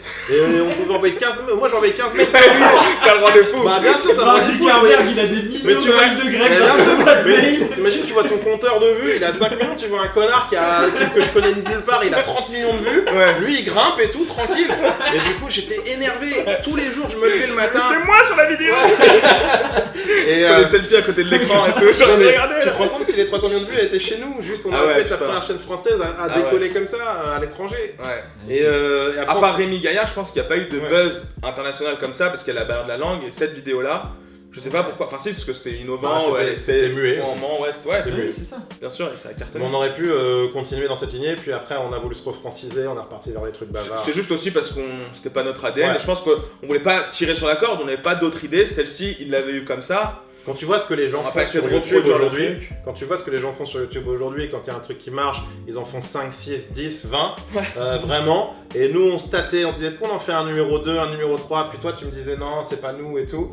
Et c'est vrai qu'on a fait un après avec Studio Daniel, mais sinon, on a Ça n'a arrêté. pas marché en plus. Enfin, Enfin, il n'a moi. pas marché. Non, mais on a pu dans la foulée se dire, ça cartonne, Ouais. viens, on va en faire d'autres tout de suite. Mais parce qu'il avait été essoré par les autres, comme Ouais. tout le monde l'a refait. Mais oui. Et on comprenait pas, on dit pourquoi ça marche pas. Et en fait, tout le monde dit ouais, c'est vu et revu. Nous, mais quoi, vu et revu, on en a fait qu'un et tout. Et Et le le vrai, pire, c'est que tous les autres l'avaient Tu fait. sais, le pire, c'est quand c'est passé dans TPMP, genre un an plus tard, on s'est fait accuser de Ah oui. plagier le concept. Parce que Ah ouais. les gens qui nous connaissaient pas de YouTube, du coup, ils croyaient que ce qu'on venait de diffuser dans TPMP, en fait, on avait. Et c'était notre vidéo qu'ils avaient vu, les cons, à l'époque. Ouais. Donc ils croyaient qu'on avait plagié. Et bah non, c'était nous, en fait, déjà, Ouais. tu vois. Vous êtes Et plagié, voilà. c'est pas mal. Ouais. Et d'ailleurs, comment vous êtes rapproché de H2O et à quel moment vous vous êtes dit on veut faire des sketchs encore plus longs, c'est ça? Alors, au départ, on a commencé à faire des sketchs longs avec, je crois que c'était le covoiturage. Ah ouais. La Ouais, première c'est un fois. des premiers, ouais. En Moi, fait- je pensais plus à Boyfriend, mais ouais. En fait, je pense que c'était mon envie première, ça n'a jamais été de faire des trucs dans la rue où juste on caresse les mains des gens et c'est super drôle et franchement on est content de l'avoir fait. Mais j'avais tellement envie de jouer en caméra cachée, moi c'est ça qui m'anime. Et c'est pour ça que je faisais Benguy, c'est un personnage que tu vois vivre dans le monde réel mais qui n'existe pas. Et ça, je trouvais ça génial. Et ben du coup, j'ai commencé à réavoir ces envies-là. Dont on parlait avec Ludovic à un moment donné de faire je lui ai proposé de faire ce truc dans un covoiturage. Il a dit putain c'est génial et tout, on piège les gens sur 2 heures. C'était quelque chose qu'on voyait pas, qu'on n'avait jamais vu ou peut-être très rarement à la télé et tout. Mais et du coup, ça m'avait, je trouvais ça trop bien. Ça me permettait de pas faire Benguy, mais en même temps de faire quand même une vidéo longue avec une histoire, une narration et tout. Et donc ce covoit. Après on a fait Boyfriend. Boyfriend, ouais. Voilà toujours cette Pour moi, envie. c'était ça la bascule, parce que c'est la première fois où vraiment c'était un repas où il y avait des comédiens autour, qui avaient comme une pièce de théâtre avec Ouais. Abdé qu'on Ouais. a rencontré à ce moment-là et tout. Boyfriend, c'était une OP Et- pour un film qui s'appelle The Boyfriend, qui nous a permis de financer cette OP-là, et on s'est dit, bah, utilisons cet argent non pas pour s'en mettre plein les poches, mais pour faire une belle vidéo, et c'est la première fois, donc on a loué, Dave s'était occupé de louer la maison, on avait appelé Abdé, on l'avait trouvé sur Bah, en fait, à la base, c'était sur The Door. Qu'on l'avait appelé. Juste avant, on l'avait appelé parce qu'à la base, on cherchait juste un mec qui avait, franchement, on va être, voilà, qui avait une tête spéciale parce que c'était pour un film d'horreur. Et en fait, ce mec, il était juste là pour la chute. Et avec lui, on s'est dit, mais ce mec-là, il a un charisme Ouais. de ouf, il Ouais. faudrait qu'on arrive à l'utiliser mieux que ça parce qu'on trouvait qu'on l'avait presque sous-exploité en fait sur cette vidéo-là. Et on se disait, bah, 6 mois après, on a eu cette vidéo, on a dit, mais vas-y, il faut finir venir lui. Lui, ça peut être le pote de Guillaume, quoi. Ouais, et du c'est coup, vrai. on a gardé cette idée après. trop bien, mais- Abdé, incroyable, les gens ils l'adorent et tout. Ouais, ouais, c'est ouf. Il apporte un vrai truc que tu vois jamais en caméra cachée, lui il se marre à le faire avec nous. Ouais. Et puis donc du coup c'était la première, enfin c'est le tournant, il était là. Ouais. On s'est retrouvé à faire une sorte de pièce de théâtre en caméra cachée. On a scénarisé quelque chose. Dave, tu vois, je pense qu'il s'y est plus retrouvé parce qu'il vient de la Ouais. fiction. Moi, Et je du coup préfère, on se dit bon bah on écrire raconte trucs. des histoires, mais c'est juste avec dedans une personne ou deux qui est piégée, qui ne sait pas qu'elle participe à une pièce de théâtre. Et je trouvais ça trop bien en fait. Et en fait on s'est éclaté à le faire. Quand on a vu que ça a marché, Mais on Et avait c'est- peur hein, quand on l'a posté, c'est ce que je me disais, moi c'était est-ce que ça va pas bad buzzer, est-ce qu'on va pas trop loin? Parce que tu sais, souvent en caméra cachée, il y a ce truc de se dire est-ce qu'on joue pas trop avec les sentiments des gens et Ouais, tout. c'est Et nous, c'était la première fois qu'on faisait ça de façon ouais aussi on avait peur extrême. qu'on nous le reproche. Voilà, et on avait vraiment peur. On se dit est-ce Parce que les qu'on gens va loin. est-ce que ça va être bien reçu? Est-ce que les gens vont comprendre notre démarche? Est-ce que ça va pas être en mode on torture quelqu'un, etc. Pour rappel, c'est l'histoire d'une fille qui présente son nouveau petit ami à ses parents. Elle leur dit voilà, il y a mon nouveau petit copain qui veut vous inviter à Qui est manger. Guillaume d'ailleurs. Qui était Ouais. Guillaume, MC Une Guillaume, les ébauche. prémices Ouais, de c'est ça. Guillaume. C'était pas du tout le mec aussi fonce-dé qu'aujourd'hui, et c'est marrant de le regarder avec le recul. Tout comme Louis, quand tu regardes Louis sur le bateau orange, c'est la même chose. C'est vraiment une ébauche, c'est marrant, tu vois, comme quoi ça se construit sur le temps un On personnage. voit ce qui marche aussi. Ouais, on voit ce qui marche. Et Guillaume était beaucoup plus normal à l'époque, donc imagine si ça avait été le Guillaume d'aujourd'hui, je pense qu'il serait devenu plus fou encore. Ouais. Et donc cette fille, lors du repas, leur annonce qu'elle va partir 6 mois avec ce mec, et tu comprends que ce mec en fait est dans le trafic de drogue et tout. Donc tu vois la détresse dans le regard des parents. Nous on sort de ce truc là, on n'est pas habitué à ce qui est un peu ce truc. On est entre le feel good et le bad mood en fait. Et du coup on sort de là et je dis à Dave mais c'est bien ou pas ce qu'on a fait? On savait pas nous-mêmes, Ouais, on ne sait savait pas si c'était drôle. Parce que quand même un regard de détresse c'est pas un regard voilà, auquel on était habitué dans ce genre, dans des caméras cachées. Et, Ouais. et en fait les parents avaient peur que leur fille soit embrigadée dans un truc qui les dépasse et qui la dépasse elle-même. Et du coup c'est vrai qu'ils étaient en panique totale quoi. On les a mis en PLS les parents. Et jusqu'à la fin où il y a Abdé qui débarque, qui vient, c'est mon pote trafiquant qui s'installe à table avec nous. Moi je suis mort de rire après quand je regarde les images. Sur le moment on savait pas. Mais après en regardant les images, en voyant cette ambiance Angoissant. horrible, angoissante à table, avec Abdé qui est là, qui dit rien, qui dit ça me regarde pas et tout, quand il dit Ouais. vous faites quoi dans la vie et tout, Ouais, grave. génial. Et donc après, mais en fait, en la regardant dans les rushs, on s'est dit mais si, c'est super drôle. Et les gens ont adoré la vidéo quand même, tu vois. Les deux, même. Il y en a eu deux. Et il y en a eu deux. Ah, plus spécial le deuxième, avec Ouais. Famille Gitane qui était lunaire. Ouais. Bon, c'était autre chose. Oui. Et- Mais à la base, c'était même pas prévu qu'on sorte les deux, c'est qu'on avait 3 repas et en fait, on voulait garder le meilleur. Et donc, le premier qu'on a tourné dans l'ordre chronologique, le premier c'était un fiasco total. Ok. Donc, bah non, on l'avait montré un peu dans le making-of, je crois. Vous pouvez aller Ouais. voir. Et après, donc le deuxième c'était le plus réussi. Et on a quand même fait le troisième en se disant est-ce qu'on va faire mieux. Et au final, on a gardé le deuxième qui était Mais le nous- plus équilibré quoi. En tout cas, c'est vrai qu'on se retrouvait beaucoup plus là-dedans. On s'est dit, ok, on pourra pas en faire tous les jours parce que ça demande des moyens. On s'est retrouvé un peu dans un problème. C'est-à-dire qu'on on devenait plus du tout une chaîne qui pouvait s'autofinancer. Ça, c'est certain. Déjà, on avait un petit budget Studio Bagel, comme je disais tout à l'heure, dans la saison 1. Mais là, si on voulait faire que des camcash comme ça, c'est soit ça devenait sponsorisé, soit c'était la télé qui prenait le relais et qui nous permettait d'avoir une enveloppe. Parce que Pas du crowdfunding. le crowdfunding, je crois pas qu'on y ait pensé. On y a un peu pensé, mais déjà il y avait le truc trop aléatoire. Oui, on y a pensé, c'est vrai. Et en plus, on se disait, comme Greg vient de la télé, Canal Plus et tout, par rapport à son image, en fait, les gens disaient, mais c'est pas lui qui a besoin d'argent, c'est plus un youtubeur indépendant et tout. On me l'aurait Non, reproché, c'est- je pense. Ouais.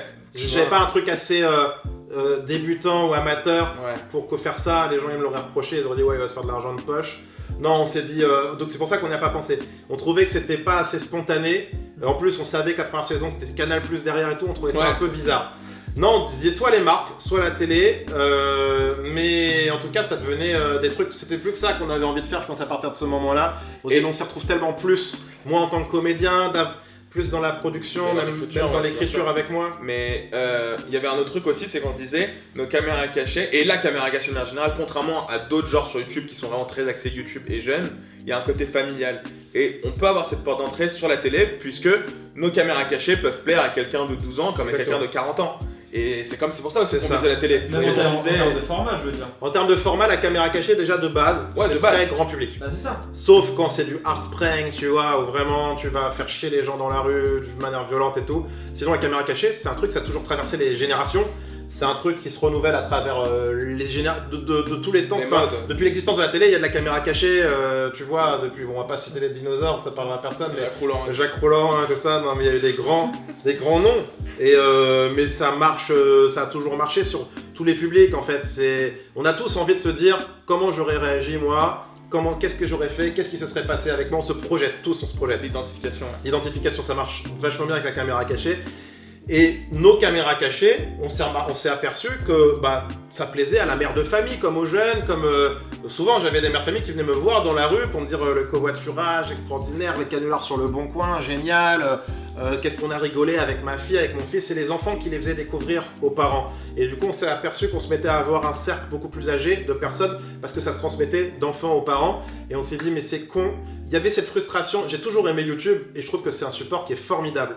Mais quand même, pour notre accomplissement, on s'est dit, c'est bête qu'on se prive d'une partie de la population parce qu'on sait que YouTube, c'est très jeune. Et en plus, il y avait déjà ce truc un peu de jeunisme sur YouTube où il faut faire des contenus faits par des jeunes, pour des jeunes. Il y avait un peu trop de ça. Et nous, on s'est dit, on a envie d'exister autrement, de continuer YouTube parce qu'on adore cette plateforme qui a rien de plus beau que d'être en contact direct avec sa communauté, d'avoir les retours tout de suite. Et d'ailleurs, quand on a commencé à faire de la télé, ça nous manquait. Hein, de se dire, on peut pas avoir les retours en direct, c'est frustrant et Sur tout. Twitter, quand même, non? Ouais, sur Twitter un J'ai peu, vu- mais j'ai c'est vu que trop. Toi, t'étais sur Twitter au moment Ouais. des primes, souvent. Ouais, bien Ouais, sûr. c'est vrai. Je le suis souvent, très souvent. Mais quand même, il y a ce on truc- regarde, mais sur Twitter, c'est quand même un public très particulier. Et donc, il faut faire la part des choses.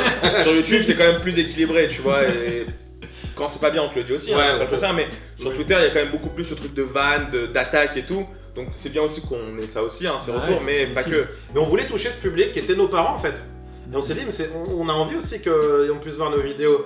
Et qu'on se dise aussi, les youtubeurs, c'est pas, faut arrêter de penser que c'est des gens qui sont capables de faire que pour les jeunes. Justement, on voulait montrer que c'était aussi possible de marcher en télévision, de toucher un autre public et de se dire, bah ouais, mais on est aussi des créatifs qui pouvons, on n'est pas que là à faire des blagues pipi caca ou pour les enfants et tout. Et justement, on avait ce truc-là de se dire, bah viens, on va essayer de faire de la télé et puis de se faire connaître aussi d'un autre public.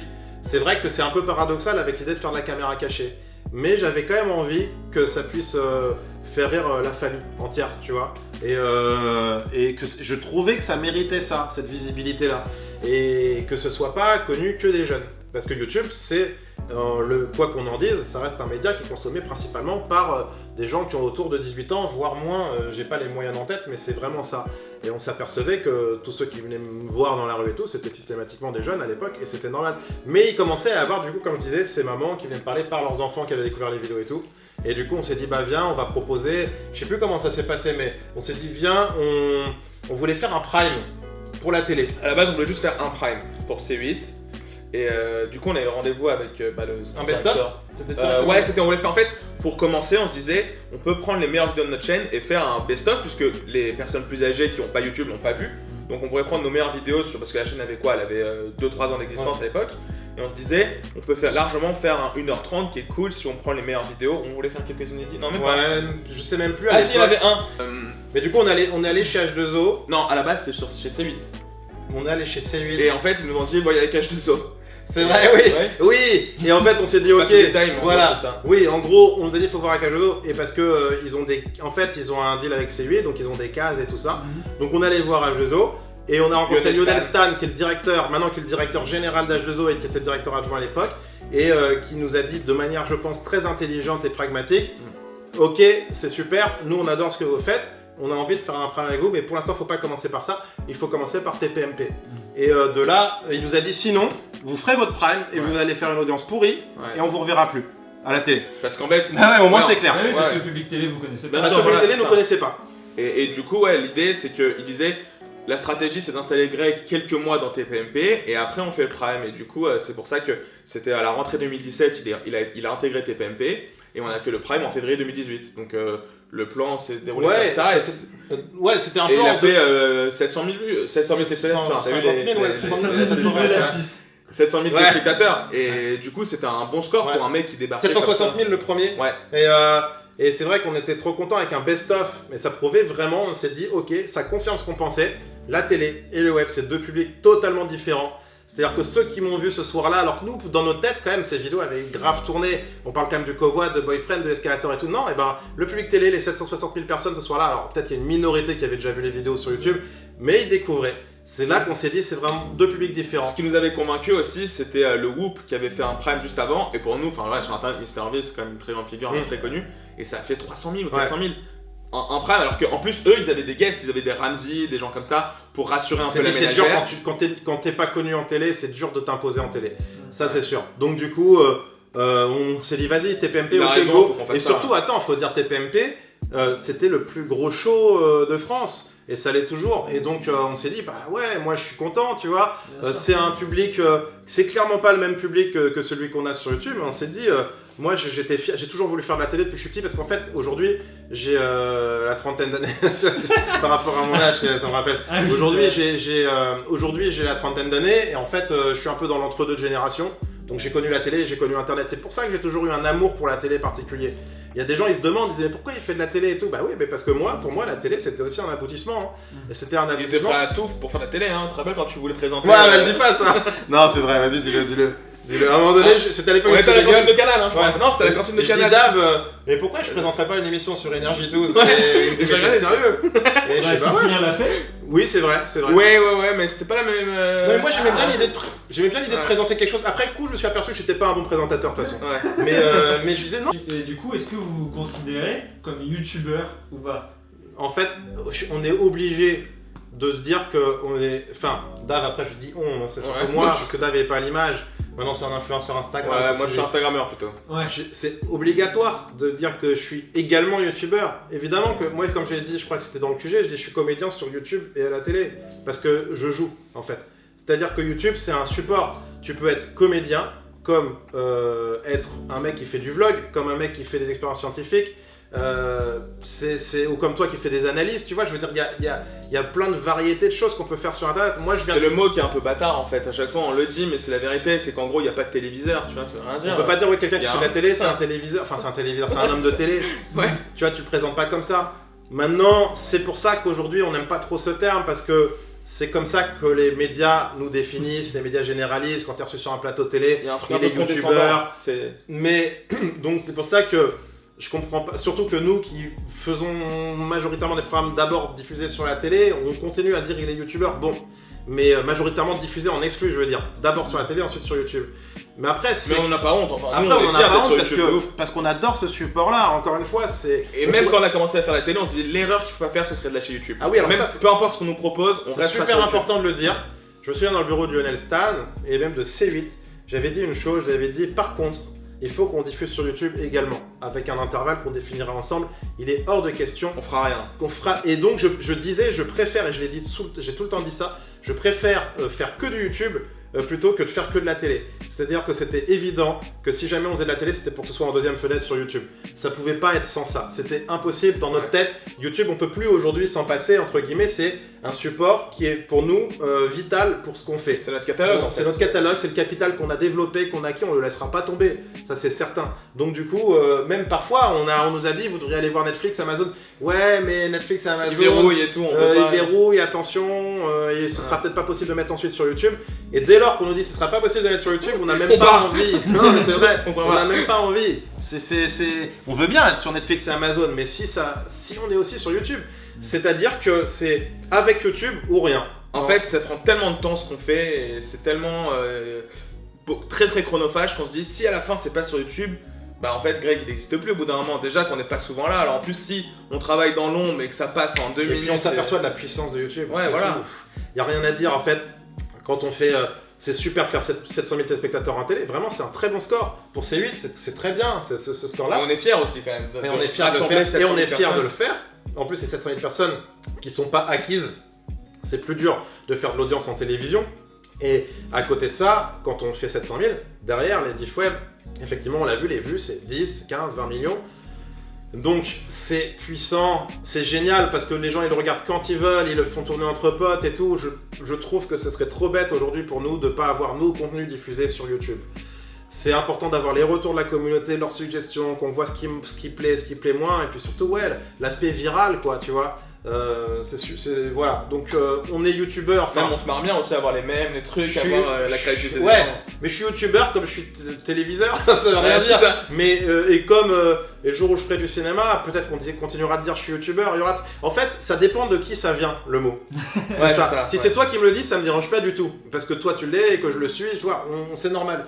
Mais si ça vient d'un média qui me reçoit en disant alors il est youtubeur, Je et connais tout ça, pas. ça fait un peu chier. Tu sens le mépris. On a tellement mal. Surtout ils réduisent ça souvent au nombre d'abonnés. Tu sais, genre t'as 3 millions d'abonnés. Je suis dans une émission l'autre jour, c'est la seule chose qu'on a dit sur moi, c'est, je sais pas si tu connais, mais il est suivi par plus de X, et puis tu sais, suivi par, on pense tout de suite à Instagram, on dit, ah donc c'est un mec, ce mec est influenceur, tu vois, il y a ce J'allais te truc... poser la question justement. Il y a ce truc rabaissant. Tu te sens pas du tout influenceur. Ah, pas du tout. T'as Par contre, pas envie de mettre en avant ta personne quoi. Ah, dans ce sens-là, non mais je me sens pas du tout influenceur, dans le sens où, aujourd'hui, influenceur, c'est quelqu'un qui raconte sa life en permanence. Bah, c'est Moi, ça. sur Instagram et tout, je le fais pas, j'ai du mal avec ça, je ne sais pas faire, déjà. De base, j'ai pas envie, et je ne sais pas le faire. Il y a des gens qui sont super forts pour raconter leur vie, de manière drôle en plus parfois, ou pas.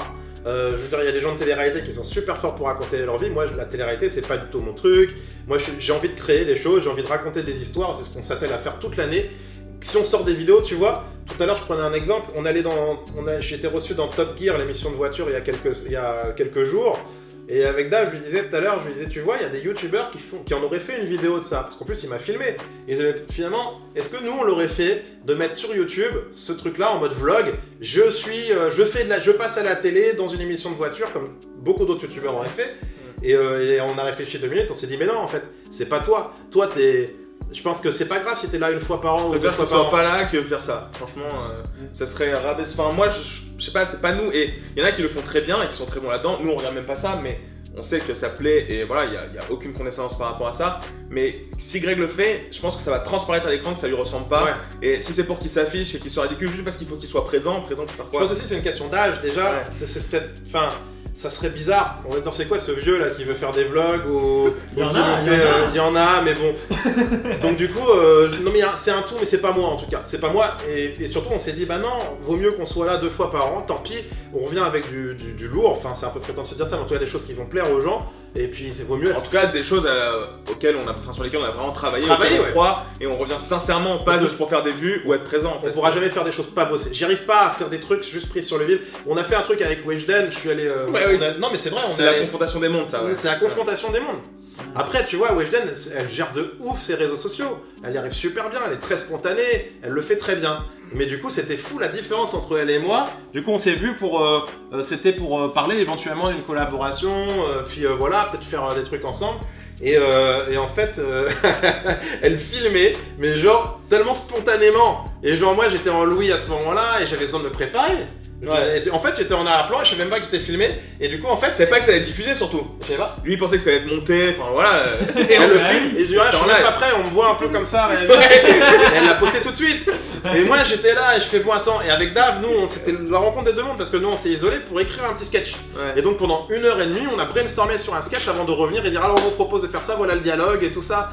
Et du coup après même ça on l'a pas diffusé. Ouais, non, Et au final on l'a laissé dans le téléphone et ouais c'est vraiment très différent. Nous, enfin c'est pas du tout ma façon de voir la création sur internet. Je ne ferai pas ça. Voilà. Ouais, Ça c'est sûr. c'est Mais juste. non mais c'est vrai que j'essaie de répondre. Non mais je sais que tu me forces pas à le faire. Genre non je ne ferai pas donc. Mais- Parce que moi j'ai justifié. grave.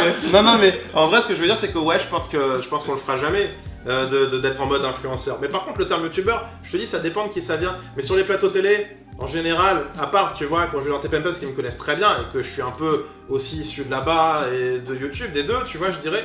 Bah ils me connaissent et donc il n'y a pas de problème, ils connaissent ce qu'on a fait, ce qu'on fait, le pire stagiaire, Ils tout ça. suivent, ouais. Et Donc ouais, donc vous partez là, vous visez encore plus haut pour les prochains pires stagiaires, c'est ça? en fait, ce qui s'est passé, c'est que du coup, on a parlé de Boyfriend et tout à l'heure. Et ben, après, on est passé en mode pire stagiaire grâce à la série Orange que j'avais faite d'abord avec eux.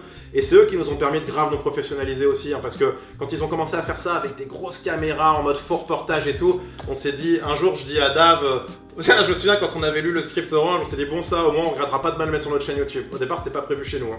Et après, quand je suis sorti du tournage, j'ai dit à Dave, mais c'est génial et tout, ce qu'on a fait avec Orange, je m'en fous, faut qu'on le récupère, même gratuitement, on sera pas payé, mais on le met chez nous sur YouTube. On a négocié le truc, on s'est pas fait payer pour ça. Et du coup, en fait, parce qu'on trouvait ça tellement bien, ce qu'on avait fait de piéger des gens, même peu importe qui est la marque Orange en avant. Et c'est ça qui nous a donné envie de se dire, maintenant, on va faire que des gros scénarios avec des grosses histoires. Ça va coûter cher à faire et c'était là qu'aussi la télé était devenue indispensable pour nous parce qu'il y a une question de budget et que au-delà du fait qu'on était fiers de passer en télé, de séduire un public plus large, de faire des bons scores et tout, c'est qu'au final c'était devenu indispensable pour faire des grosses vidéos comme le pire stagiaire. Ça ne se finance pas autrement. Ça coûte cher, mais on peut dire les prix. Enfin tu vois, avant par exemple pour parler de Boyfriend, ça nous a coûté environ 15 000 €. Un pire stagiaire ça va coûter plus dans les 20-30 000. C'est des prix qu'on peut pas assumer tout seul. Ouais. 20-30 000 en plus, c'est sans les coûts fixes des gens qu'on emploie pendant 1 mois ou 2 mois. Mais en vrai, les vrais coûts, c'est plutôt 40, tu vois. Sur ouais, ça coûte super cher. Même les OP, si on fait une OP, c'est-à-dire qu'on se paye même pas 20 mois. Ouais. Donc la télé devenait essentielle. La télé qui continue quand même d'avoir de l'argent, on peut le dire, tu vois. Ils ont quand même des budgets qui sont intéressants. Et puis voilà, qui nous permettent de faire des belles choses. Donc le pire stagiaire, au départ, on a fait un prime de 6 épisodes dedans, avec une enveloppe qui était pas ultra dingue, mais on a fait, c'est nous, ils nous ont dit, non, on n'y croit pas, le fait que ça fasse plus de 9 minutes. On a fait, mais attendez, le pire stagiaire, c'est déjà 17 sur YouTube, même sur Orange. On leur a dit, s'il vous plaît, il faut faire plus. Et on a réussi à négocier du 17. C'était une bataille de tous les instants avec la télé pour arriver à faire des épisodes sur plus les longs. durées, ouais. En fait, je vais dire un truc, c'est que le seul truc qui nous a un peu chafouiné d'être en télévision, c'était chafouiné, c'est pas mal. Ouais. Mais c'était de faire il taille parce qu'il faut respecter un format, faut que ça aille vite, faut que ça speed. En tout cas, il n'y a pas de respiration là où sur YouTube. Nous, on peut laisser respirer les formats. Donc, on avait trouvé un compromis. C'est sur la télé, on diffusait du 17 minutes, et sur YouTube, en gros, on diffusait du 25 minutes, et on permettait de respirer plus. Et les gens préféraient quand même voir sur YouTube plus ça durait, machin. Aujourd'hui, au terme d'une bataille, entre guillemets, on arrive à faire comprendre, regardez, les gens adorent quand c'est long, JNR 50 minutes, s'il vous plaît, faites plus long. Au début, ils voulaient rien entendre, hein. Mais c'est là aussi, on est C'est de plus en plus dur parce qu'en fait, le fossé il se creuse. Parce que nous, comme on perfectionne le concept, chaque saison, on va aller plus loin. Et même, Greg est de plus en plus à l'aise, il y a de plus en plus de textes, etc. C'est de plus en plus des trucs longs. Mais la durée changeait pas. Et du coup, on était de plus en plus frustrés parce qu'il fallait de plus en plus enlever. Tu vois que même quand tu regardes un épisode qui est réussi comme Le Pâtissier, il y avait quand même beaucoup moins d'action qu'un JNR qui dure 8 heures où il y a 15... Mais sur Orange, il y avait, je me souviens, on mettait des bullet points et il y avait 5 bullet points, genre prendre de la brioche dans le frigo, manger des chips, mettre les pieds sur le canapé. C'était ça le pire stagiaire au départ. Ouais. Et du coup, maintenant, aujourd'hui, c'est 50 pages de texte. Ouais. Donc on devient des épisodes de plus en plus longs et puis surtout on voit que les gens aiment bien. Donc ils ont vu avec GNR et tout. Donc au terme de cette pseudo-bataille, aujourd'hui on va pouvoir enfin faire à la télévision des primes où peut-être ce sera un épisode de 60 minutes. Donc c'est génial. Là tout le monde s'y retrouve mais il faut, tu vois, on n'était pas dans un rapport de force où c'était nous qui pouvions imposer ce qu'on voulait. Hein. C'était déjà une chance que la télé nous ouvre les bras, qui nous permettent d'avoir un budget. Et même on fait confiance à leur expertise. Nous on Et est pas surtout des ils ont mecs une de télé. expérience. Eux ils nous disent la courbe elle va se casser la gueule, la courbe d'audience. Et du coup on se dit bon on leur fait confiance. La tu télé, vois, c'est bah, l'audience. Mais après, on leur faisait confiance. Comme il dit Dave, on disait, bon, bah dommage. Nous, on aimait moins les épisodes en version télé, mais on disait, c'est eux qui savent. Et puis, bah, grâce à leur stratégie, on faisait toujours des bonnes audiences, mine de rien. Donc, on sait pas ce que l'histoire aurait dit si jamais on avait fait les épisodes de 60 minutes dès le début. Ouais. Parce que quand on n'était pas encore installé.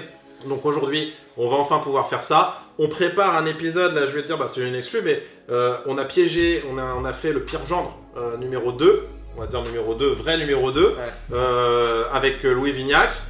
L'épisode, ça y est, on arrive la version YouTube, elle est en fin de finalisation, donc on passe d'abord par la version YouTube pour arriver à la version télé. 1h40. Et la version YouTube fera 1h40. Donc c'est un format inédit, je pense, sur YouTube, surtout en caméra cachée. Mais nous, c'est pas grave, on se dit... Sachant que le repas faisait 4h30, on a quand même été exigeant sur ce qu'on a coupé déjà, tu vois. Donc, à la télé, il fera c'est une pas un heure. temps réel. Hein. Il fera 1 heure à la télé, a priori, on va en parler avec C8, et a priori 1h40 chez nous. Mais c'est pas grave, on se dit ok ça paraît fou, mais nous c'est comme ça qu'on assume l'épisode, et pas autrement. Et donc quand on se dit il faut pas continuer de tailler sinon ça va l'abîmer, maintenant on s'arrête. Et on se dit bah les gens ils seront, on espère, au rendez-vous, mais il fera 1h40. Et rien que le fait qu'il fasse 1 heure à la télé, si jamais on le fait vraiment 1 heure à la télé, c'est génial pour nous en vrai, parce que... On sait que ça va limiter la viralité sur YouTube, mais c'est pas grave, on se dit au moins, ceux qui aiment, ils vont C'est kiffer déjà le bien truc, quand même, et- 1 heure. Ouais, 1 bien heure à sûr. la télé. Ah oui, à la télé, Ouais. mais je parle sur YouTube là. Mais si je dois dire une différence fondamentale, c'est ça, c'est que tu es évidemment moins libre à la télévision. Il y a une direction, il y a une hiérarchie, il y a des standards à respecter, il y a des formats, il y a la pub qui doit venir à tel ou tel moment. Et puis voilà, on n'est pas maître du jeu en fait. Sur notre chaîne YouTube, ce qui est formidable, c'est que c'est nous qui avons les rênes de notre contenu en fait. À la télé, par contre, ouais, t'as des tas de décisionnaires. Hein. Donc tu fais pas ce que tu veux et puis voilà. Même si on a la chance d'être sur C8 et ils nous laissent franchement libre, même dans l'écriture, tu vois, quand on écrit, franchement, ils nous ont jamais dit avant de tourner, ah non, ça c'est mort, vous le tournez pas. Ouais. Ils ont toujours laissé, ils lisent à peine, ils sont ultra free parce que. Ils nous font Voilà, confiance, ils nous ça font c'est confiance. super, on remercie d'ailleurs Et- C8 pour ça, mais depuis Bah ouais. le début ils nous font confiance, H2O, C8, donc on avance main dans la main avec eux, et on essaye de trouver le bon compromis pour que la durée nous frustre pas trop, en même temps que ça fasse pas perdre d'audience, donc voilà. Et dernière chose, je dirais, sur la télévision, c'est qu'on s'est aperçu que c'est deux publics qui ne se touchent pas. Ça veut dire que vraiment, on doit dire un truc de notre expérience, notre modeste expérience, mais qu'on a pu expérimenter, c'est que c'est deux publics différents totalement. Vraiment, ceux qui nous regardent à la télé, ça va à peine qu'on est sur YouTube. Ceux qui nous regardent sur YouTube, ça va à peine qu'on est à la télé. C'est deux mondes, on dirait, qui ne communiquent pas. qui ne s'emboîtent pas, qui ne communiquent pas. Ouais. Et je pense que c'est une question de génération. La télé aujourd'hui touche des gens plus âgés et le YouTube des gens plus jeunes. On a diffusé une vidéo qui a été diffusée dans une émission sur C8 qu'on garde secrète pour Internet. On a fait en sorte que ce soit pas diffusé dans le replay de MyCanal parce qu'on continue cette série de pièges et qu'on dévoilera la série une fois qu'on aura tout fini. Donc sur YouTube, on leur a dit ok, on diffuse à la télé, mais par contre, on n'a aucune trace sur Internet de cette vidéo. Et tant mieux. Et c'est là qu'on s'est rendu compte, parce que les gens, les jeunes, a priori, à part toi, Adam, qui a regardé ce soir-là, mais n'ont pas vu cette vidéo. Et on se dit ok, donc ça marche. Ça veut dire que vraiment, c'est pas les mêmes publics, donc pas de problème. Ça peut rester incognito sur Internet, même si c'est passé devant 1 million de personnes à la télé. Voilà. Ok.